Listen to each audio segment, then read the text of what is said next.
Vous avez l'impression d'être en manque de motivation, de toujours être en train de courir après vos objectifs et de jamais prendre le temps de souffler, de prendre du temps pour vous. Grâce à cette vidéo, ça va changer.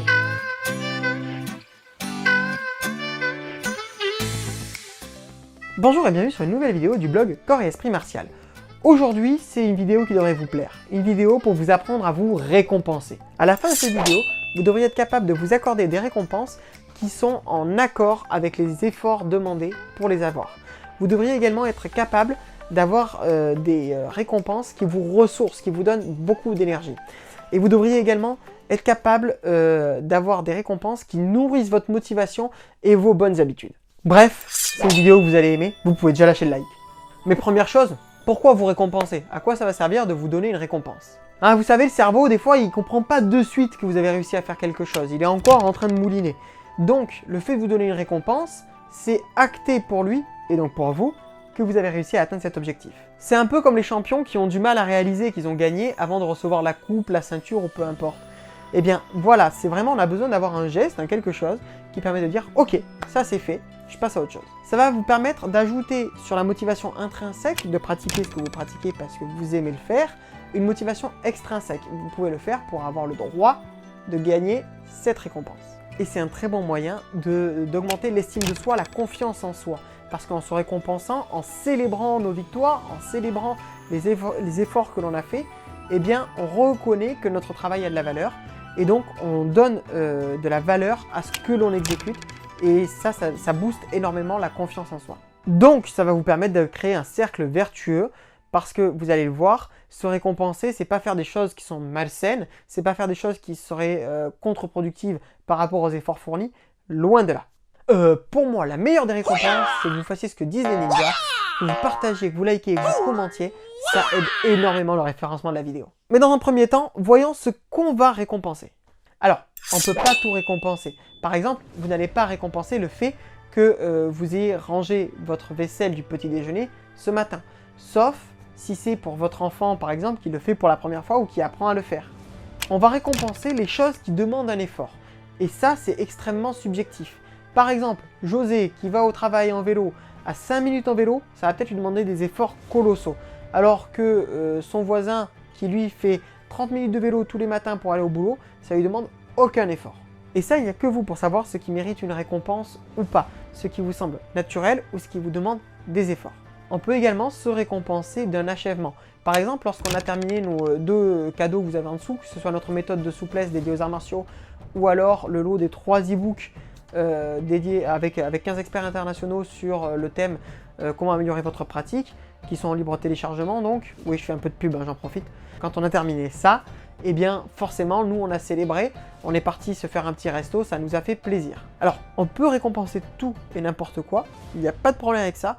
Par contre, il ne faut pas récompenser tout pour soi. Ce que je veux dire, c'est que subjectivement, il faut que cet élément, pour vous, ait demandé un certain effort. Si pour vous, c'est hyper facile de faire quelque chose, on ne va pas du tout le récompenser. Quoique, ça dépend des fois. Par exemple, j'adore me récompenser d'avoir tourné des vidéos. Oui, juste après cette vidéo, je vais pouvoir aller m'entraîner. Je m'accorde 1 heure d'entraînement supplémentaire et c'est quelque chose que j'aime faire aussi. Et vous voyez, là, je suis sur un cercle vertueux. Ça veut dire que je produis quelque chose que j'aime faire, une vidéo pour vous, et à côté, je peux aller m'entraîner. Cependant, il faut faire quand même attention à ne pas tomber dans l'excès. C'est ça que je veux dire. Ok, bon, ça c'est vu. Mais comment équilibrer la récompense et l'effort demandé? A priori, on pourrait immédiatement se dire il suffit de se baser sur le temps passé. Pourtant, si je reprends l'exemple de José qui fait 5 minutes de vélo et son voisin qui en fait 30 minutes, José mérite une plus grosse récompense que son voisin, qui lui n'en mérite peut-être pas parce que c'est même un plaisir de faire du vélo, alors que José, ça lui a demandé beaucoup d'efforts, il a peut-être fallu qu'il se lève ce matin, enfin bref, ça n'a pas été facile pour lui, alors lui, il mérite une plus grosse récompense. Pour moi, il faut créer une sorte de barème de la pénibilité, quelque chose que vous pouvez noter par exemple de 0 à 10.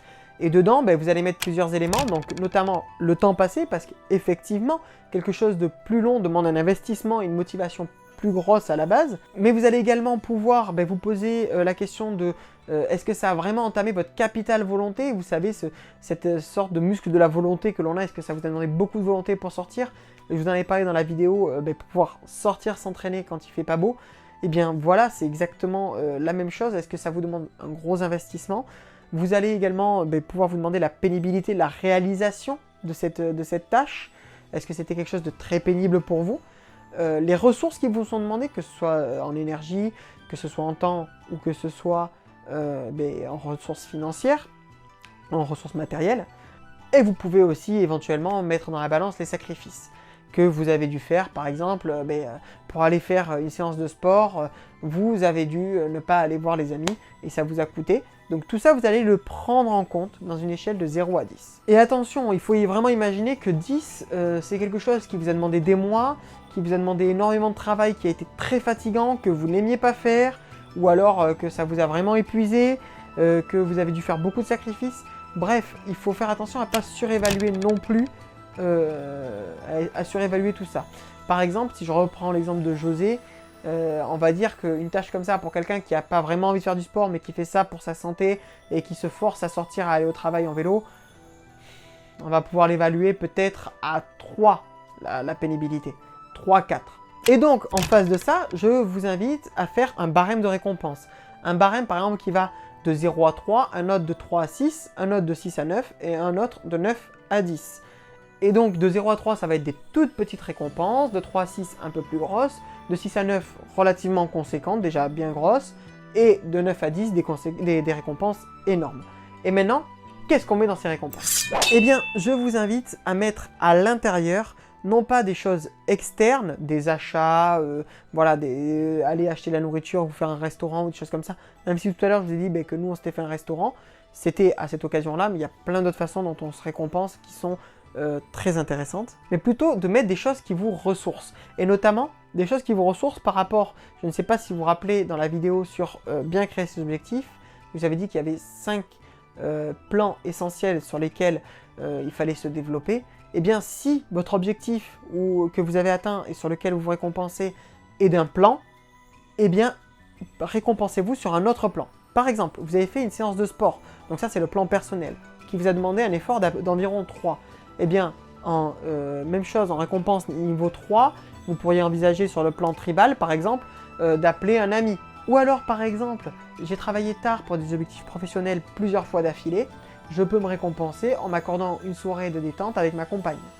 Et donc voilà, après ça, vous les évaluez, vous les gradez d'un niveau 1 à 3, vous allez mettre des récompenses qui demandent peu d'efforts et peu de temps. Après, de 3 à 6, par exemple, ça va être des choses qui demandent un peu plus de temps. De 6 à 9, c'est des choses qui peuvent demander une soirée, voire un week-end. Et de 9 à 10, pourquoi pas une semaine de vacances. Je ne sais pas, c'est à vous d'élaborer selon vos besoins, mais il faut que ce soit en accord avec vos valeurs, encore une fois, comme je vous le disais dans la vidéo des objectifs, avec vos valeurs, vos besoins et vos envies. Bien entendu, comme je vous l'ai dit tout à l'heure pour le restaurant, ça peut arriver de s'offrir quelque chose d'externe. Ce n'est pas mauvais, c'est juste qu'il ne faut pas que ce soit le seul moyen de vous récompenser. De 1, parce que ça va vous coûter extrêmement cher, et de 2, parce que c'est pas forcément ce qui va vous ressourcer le plus. Donc pour conclure, je vous dirais, faites-vous plaisir, mais faites-le bien. Choisissez des choses qui vous font vraiment plaisir, qui vous nourrissent vraiment. Et voilà, la vidéo touche à sa fin. On vous remercie. N'hésitez surtout pas à la partager si elle vous a paru intéressante. On vous dit à très vite. Tchou bye!